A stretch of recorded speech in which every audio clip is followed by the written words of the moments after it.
Welcome back. Gujarat એટીએસે મહિલા આતંકીને ઝડપી પાડવાનો મામલો સામે આવ્યો છે। એટીએસની તપાસમાં ચોંકાવનારા ખુલાસા સામે આવ્યા છે। ઝડપાયેલ આતંકી સમા પરવીન અલ-કાયદા ગ્રુપની માસ્ટરમાઇન્ડ હોવાનું સામે આવ્યું છે। આતંકી સંગઠનોના મુખ્ય હેન્ડલરની સંપર્કમાં હતી સમા। ત્યારે આતંકી મહિલાના મોબાઈલમાંથી 3 ગ્રુપ્સ મળી આવ્યા છે, જેને લઈને પણ તપાસ કરવામાં આવશે। અગાઉ ઝડપાયેલા આતંકીઓ સમાના જ માર્ગદર્શનમાં કામ કરતા હતા। સોશિયલ મીડિયામાં ગ્રુપ કોને એડ કરવું તે સમાજ નક્કી કરતી હતી। કટ્ટરવાદી વિચારોને કેવી રીતે ફેલાવ્યા અને તે અંગે કામ કરતી હતી, તેને લઈને પણ સવાલો ઉઠી રહ્યા છે અને આ જ મામલે તપાસ પણ કરવામાં આવશે।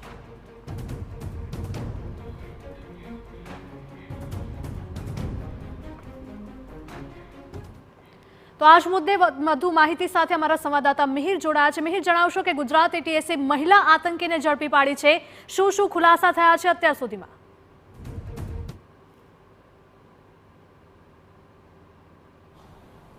હિરલ, ગુજરાત એટીએસે જે અગાઉ 4 આતંકીઓની ધરપકડ કરવામાં આવી હતી કે જે ચારે આતંકીઓ સોશિયલ મીડિયા ઉપર જે કટ્ટરવાદી ફેલાવી અને જેહાદી અને શરિયતને લાગુ કરવા જેવું જે કટ્ટરવાદ છે તે ફેલાવવાનો પ્રયાસ છે તે કરતા હતા। જેમાં ગુજરાત એટીએસે તપાસ કરતા જ જે બેંગ્લોરની જે મહિલા આતંકી જે સમા પરવીન તેની ધરપકડ કરવામાં આવી છે અને આ સમા પરવીનની ધરપકડ કર્યા બાદ અનેક એવા ખુલાસા છે તે ખુલાસા થયા છે અને તપાસમાં સામે આવ્યું કે આ સમા પરવીન છે કે જે આ સોશિયલ મીડિયા જે ઇન્સ્ટાગ્રામ અકાઉન્ટની માસ્ટરમાઇન્ડ હતી અને જે ગ્રુપનું હેન્ડલિંગ છે તેની મુખ્ય ભૂમિકા છે તેની હોવાનું સામે આવ્યું છે। એટલું જ નહીં, અન્ય કેટલા યુવાનોને આ કટ્ટરવાદી બનાવવા સાથે જ આ જેહાદીથી લઈ અને શરિયત લાગુ કરવાના જે કટ્ટરવાદી વિચારો લોકોમાં ઉદ્ભવે અને લોકોને મજબૂર કરે આ ગ્રુપમાં કરવા માટે તે તમામ ઓપરેટિંગ છે તે આ સમા પરવીન મહિલા આતંકી કરતી હોવાનું સામે આવ્યું છે।